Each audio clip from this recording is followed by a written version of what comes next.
I'm Jim Kirchherr, and as we approached the end of 2017, I began to think about August 21st. I was here in Jefferson Barracks Park, a hot summer day with, about 10,000 other people.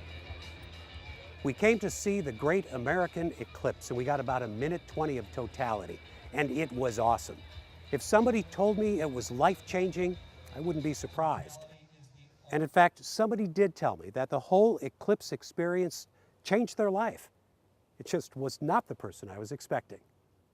We're going to start with the basics of how they happen and University of Missouri astrophysicist Angela Speck started out knowing a lot more about eclipses than most of the rest of us. She was the co-chair of the National Total Eclipse Task Force and took time away from her research and teaching to help other teachers, scientists, and towns along the path of totality get ready for the big event.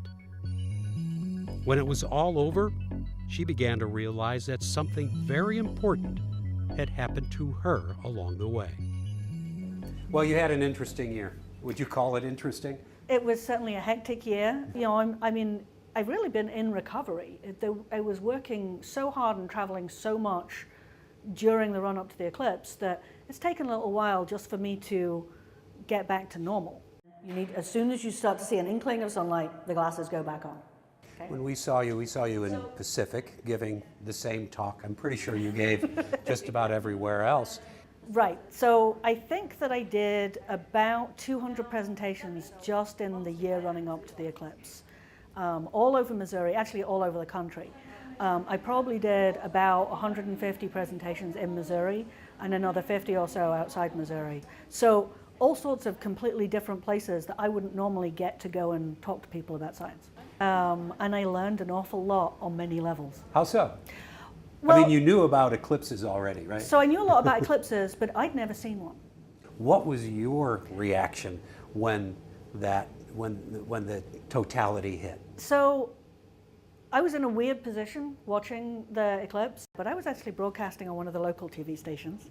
And so I'm live on TV narrating what's going on. And so I'm actually trying to keep myself from being overly emotional. You don't want to scream. Right, or swear.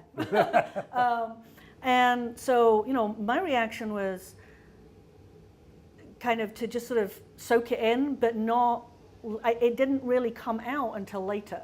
It was like, this is amazing, there's this fabulous thing to see.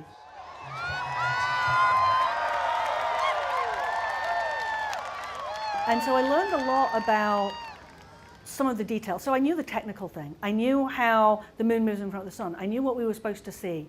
But I learned a lot of interesting details about things I hadn't even thought about how you see the sunset colors on the horizon and things like that.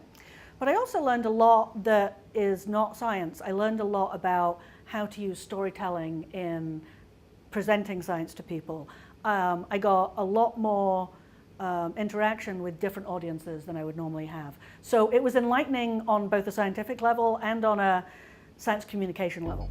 When she was a schoolgirl in England, Angela Speck wanted to be an astronaut and decided being an astrophysicist would help her get there. She got her PhD researching star formation, stardust, astromineralogy, didn't become an astronaut, but ended up in the U.S. at the University of Missouri, where she's now director of astronomy.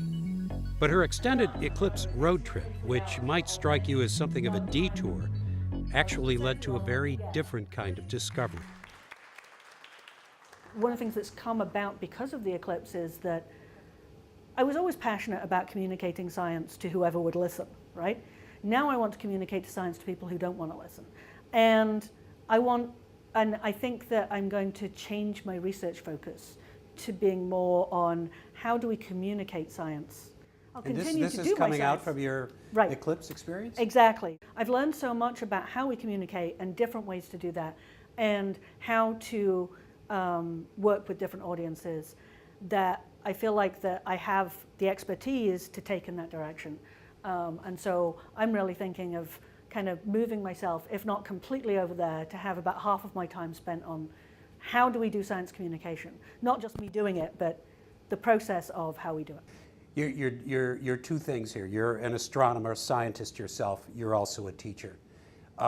This was, and everybody was talking about what a great opportunity this was for the general public, but particularly for young men and young women who probably are starting out like you started out. So that was part of what I wanted to do from the beginning with the Eclipse. When I moved to Missouri 15 years ago, I knew very quickly after that we were on the path and that this would be great. And I really wanted to use this as a way to engage people on two different levels. One was especially at the kind of middle school, lower high school level, where the kids haven't figured out what they want to do yet, and get them excited about science. This was an opportunity for them to be engaged and see something, and it costs nothing, and be able to really get something out of it and see a spectacular thing, but then connect it to the science that we can do. So that was part of what I wanted to do, not just in Missouri, but across the whole country. But at the same time, we kind of hit a peak in the public interest in science around the Apollo era, and it's been kind of going down since then. And we're really at a low right now, that the public interest in science is not good.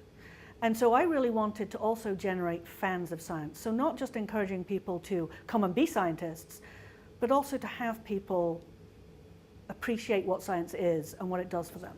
So in the follow-up now, we're talking several months later, the Eclipse is gone, all the attention is gone.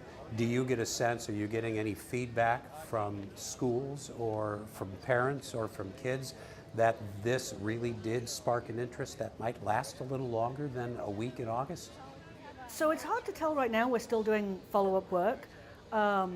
But certainly the initial response has been so amazing. And you know, I have kids in school, and when I go into school, I get comments from teachers and from kids about, wow, that was amazing. And clearly it had an impact. And I'm still getting emails from people saying, hey, this was amazing. So I think that it really did have a longer lasting effect than just that week. I know a lot of people who are already saying, hey, we're already booking for the next one because we get another one across the US in 2024, and it comes across part of Missouri, not my part of Missouri, but a lot of people are already planning that. So I would say we had a big impact.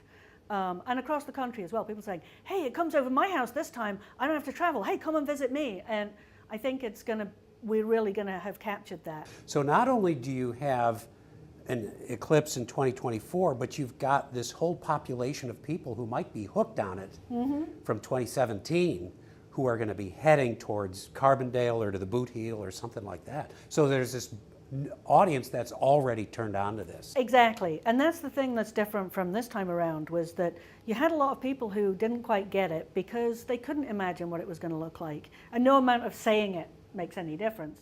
And so this time we'll have a lot more people able to say, hey, this is what we saw, this is what our town was like, this is how many people came, and that will help with people getting ready for the next one.